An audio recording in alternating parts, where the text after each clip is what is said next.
Reading from the book of Judges. Today is August 2nd. Our reading from Judges is chapter 3. These are the nations that the Lord left so that he might test by them all the Israelites who had not known any of the wars of Canaan, so that succeeding generations of Israelites might be made to experience war, but only those who had not known the former wars, the 5 principalities of the Philistines, and all the Canaanites, Sidonians, and Hivites who inhabited the hill country of Lebanon from Mount Baal Hermon to Lebo Hamath. These served as means of testing Israel to learn whether they would obey the commandments to which the Lord had enjoined upon their fathers through Moses. The Israelites settled among the Canaanites, Hittites, Amorites, Perizzites, Hivites, and Jebusites. They took their daughters to wife and gave their own daughters to their sons, and they worshipped their gods. The Israelites did what was offensive to the Lord. They ignored the Lord their God and worshipped the Baalim and Asheroth. The Lord became incensed at Israel and surrendered them to King Cushan-Rithraim of Aram-naharaim, and the Israelites were subject to Cushan-Rithraim for 8 years. The Israelites cried out to the Lord, and the Lord raised a champion for the Israelites to deliver them, Othniel, the Kenizzite, a younger kinsman of Caleb. The Spirit of the Lord descended upon him, and he became Israel's chieftain. He went out to war, and the Lord delivered King Cushan-Rithraim of Aram into his hands. He prevailed over Cushan-Rithraim, and the land had peace for 40 years. When Othniel the Kenizzite died, the Israelites again did what was offensive to the Lord. And because they did what was offensive to the Lord let King Eglon of Moab prevail over Israel.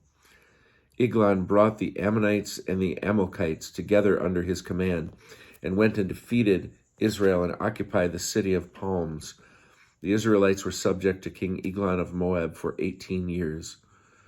Then the Israelites cried out to the Lord, and the Lord raised up a champion for them, the Benjaminite Ehud, son of Gera, a left-handed man.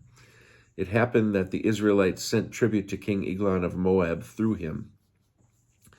So Ehud made for himself a 2-edged dagger, a gomed in length, which he girded on his right side under his cloak.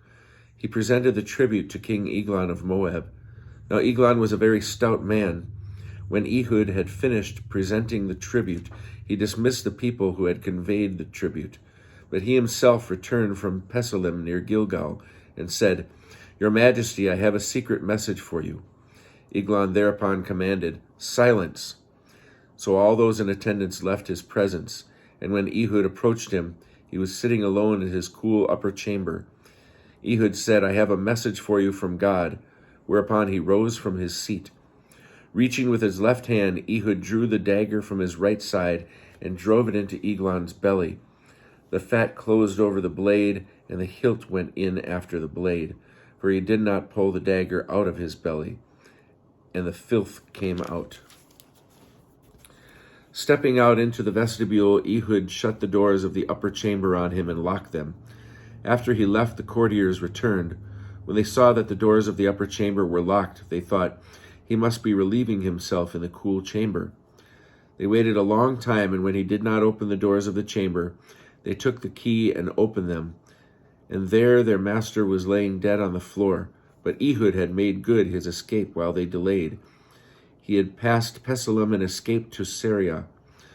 When he got there, he had the ram's horn sounded through the hill country of Ephraim, and all the Israelites descended with him from the hill country, and he took the lead. "Follow me closely," he said, "for the Lord has delivered your enemies, the Moabites, into your hands." They followed him down and seized the fords of the Jordan against the Moabites. They let no one cross. On that occasion, they slew about 10,000 Moabites.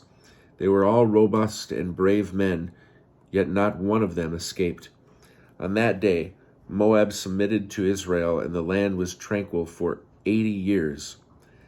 After him came Shamgar, son of Anath, who slew 600 Philistines with an ox goad. He too was a champion of Israel.